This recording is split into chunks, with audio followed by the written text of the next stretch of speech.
Hello, wanted to do a second video for this week as promised. As you know, we are in this little series this week about 3 ways to reach and maintain a healthy weight, and we actually mentioned improving your eating habits, increasing your activity level, and changing your thinking. The first video that I did this week was about changing your thinking, and so today we're going to be talking about improving your eating. And I made some notes because I wanted to make sure that I don't forget anything, because I wanted to make sure that you understand just how important and exactly what healthy eating involves.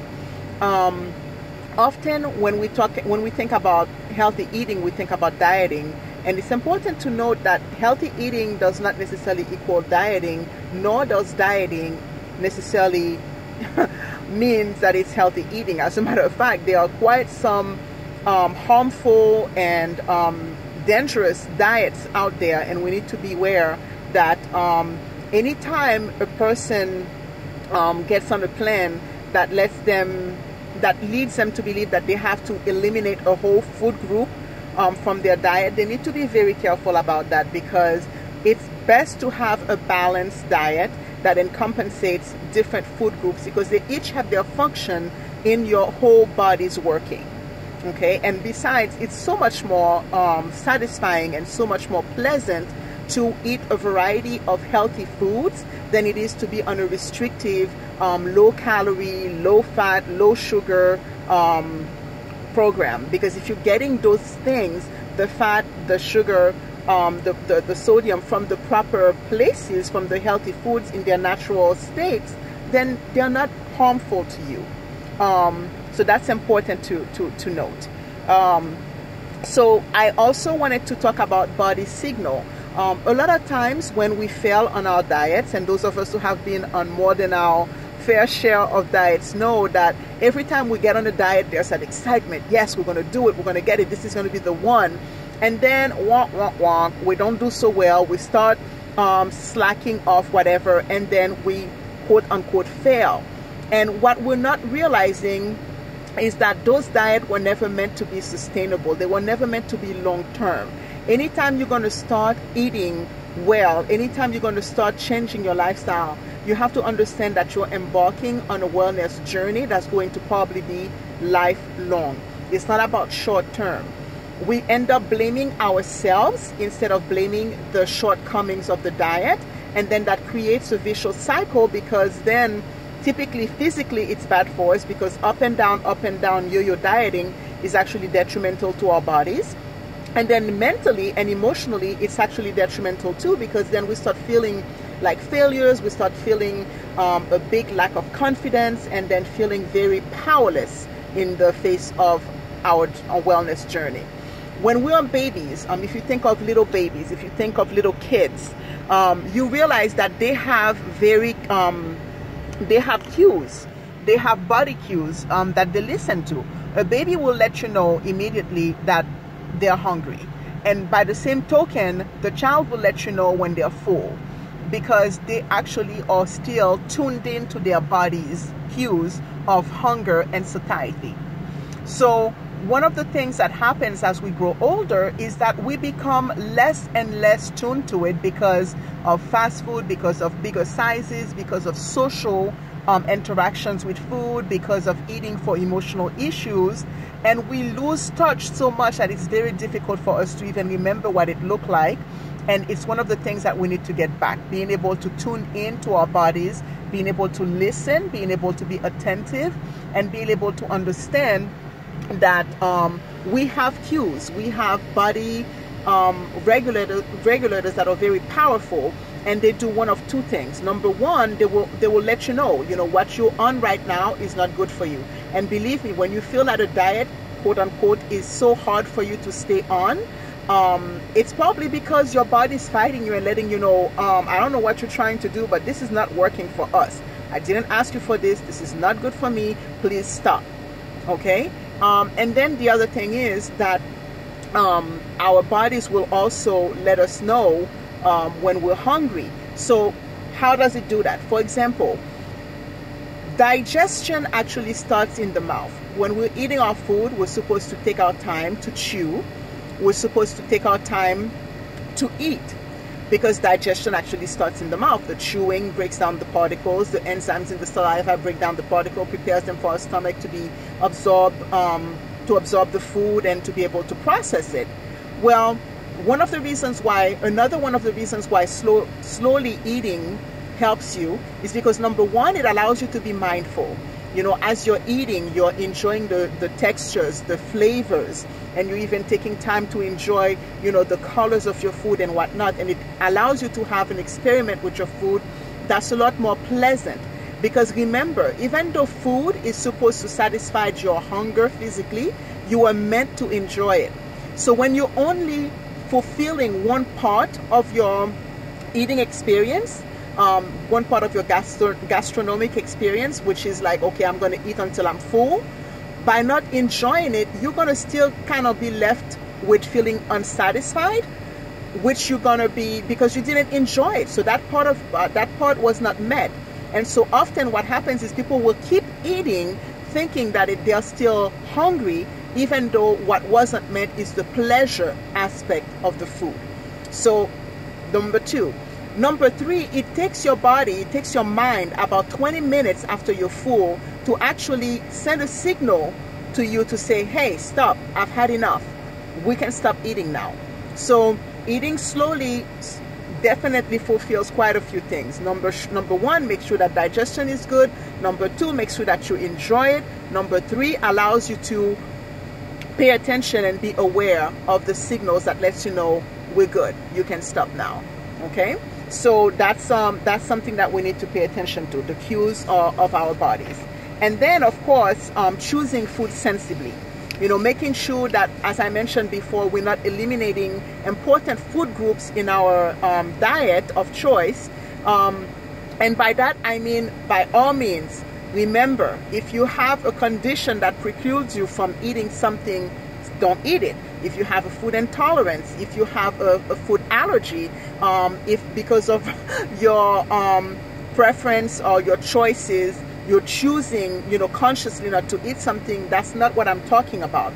I'm talking about you and I wanting to be on a healthy journey, wanting to have balanced foods, and deciding for ourselves that we're going to have a variety and that we're not going to exclude whole food groups. And most of the time when people tell you, you know, to exclude food groups, like for example, how many times have you heard carbs are bad for you, or fat is bad for you, or sodium is bad for you, or sugar is bad for you? You know, the whole picture is not being painted there, because we do need fat. The fat is very important for our brain function and for other functions of our body. But we're talking about unsaturated fat, so choosing from a list of unsaturated fats is better. I will probably be posting a list of those this week, probably tomorrow, so that you'll be able to choose from that. Carbohydrates, they are not evil. They are not the worst things that you can eat. Carbohydrates are found in fruits, in vegetables, in whole grains, and in fact, we need them. We need them. The thing is to eat the proper carbs, you know, to eat them because they provide you with the unprocessed alimentation, the nutrients that you need to have a balanced body, a body that's full of energy and that has the proper nutrition.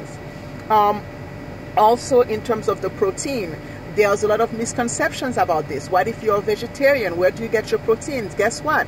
You can get them from your legumes. You can get them, which means, you know, your peas, your beans, the lentils. And then also, if you are still eating dairy, if you're eating dairy, you can get them from your dairy products.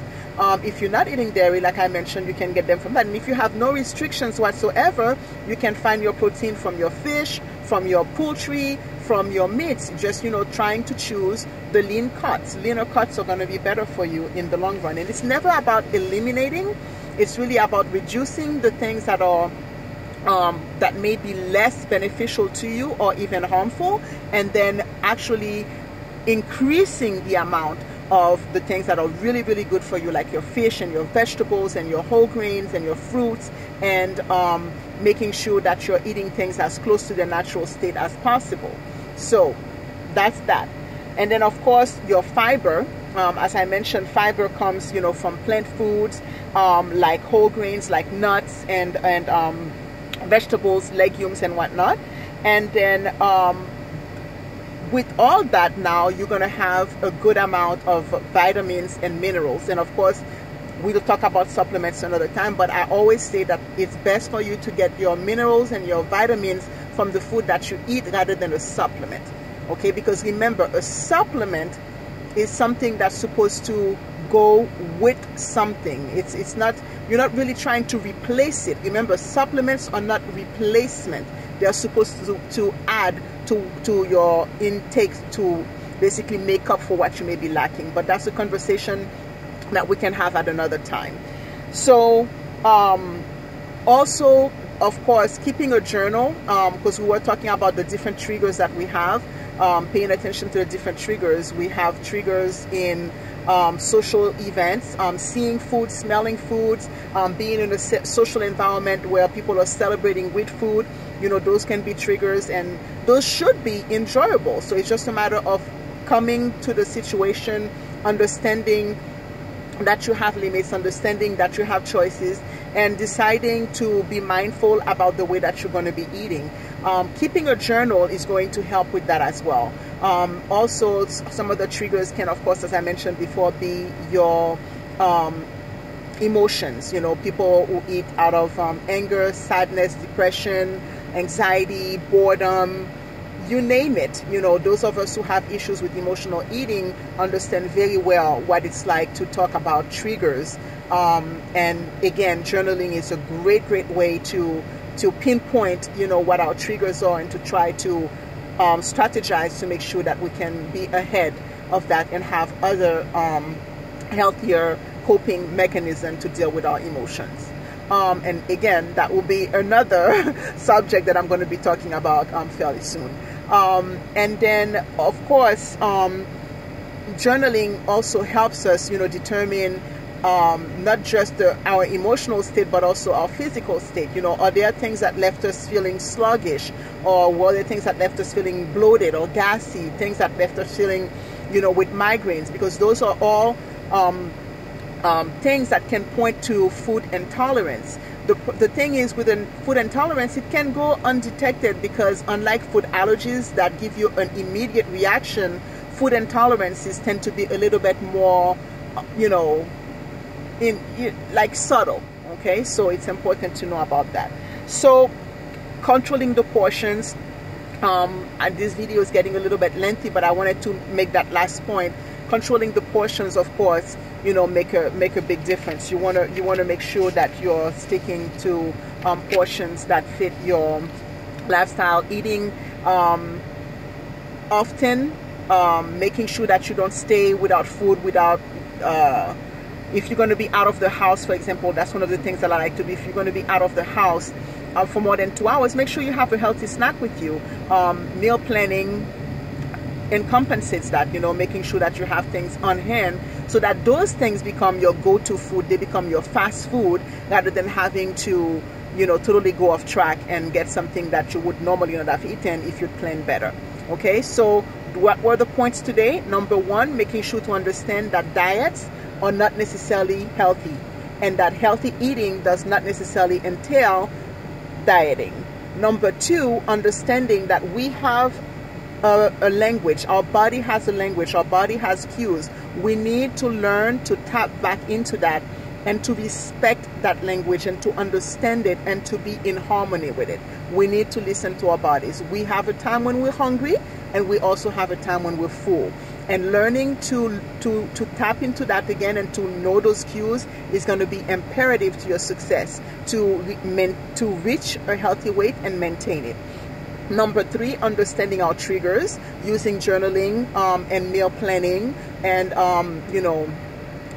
getting your hands on to some support to actually help in those areas. Understanding that a variety of foods are good for you, that there is no evil food group that you have to avoid, unless, of course, as I mentioned, if you have an allergy or an intolerance or a health condition that prevents you from eating those things. But otherwise, we should be able to eat a variety of things.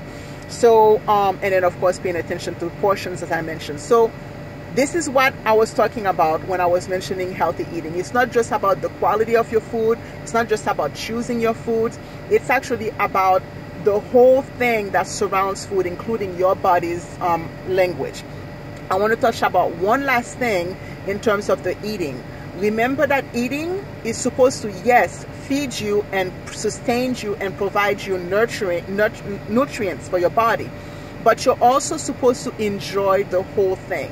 Okay, so that's why as I mentioned before, when we're eating, you know, if we ate and we didn't pay attention, we didn't take time to enjoy the flavor, enjoy the texture, enjoy even the color of our food, what ends up happening, we ate so fast that we're missing half of the gastronomic experience that we're supposed to have, and we're left feeling unsatisfied.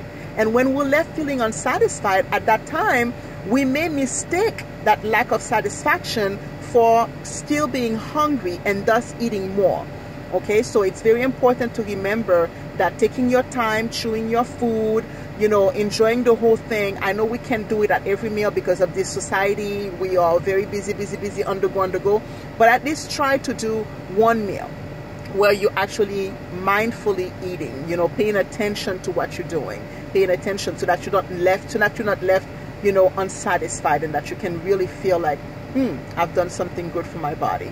And I mean, it seems like this one I could go on and on, but for the sake of time, I do want to, you know, invite you to continue the conversation with your comments, invite you to share this video, invite you to, in the comment section, feel free to ask questions, and I'll be more than happy to continue this conversation with you, to your health and mind.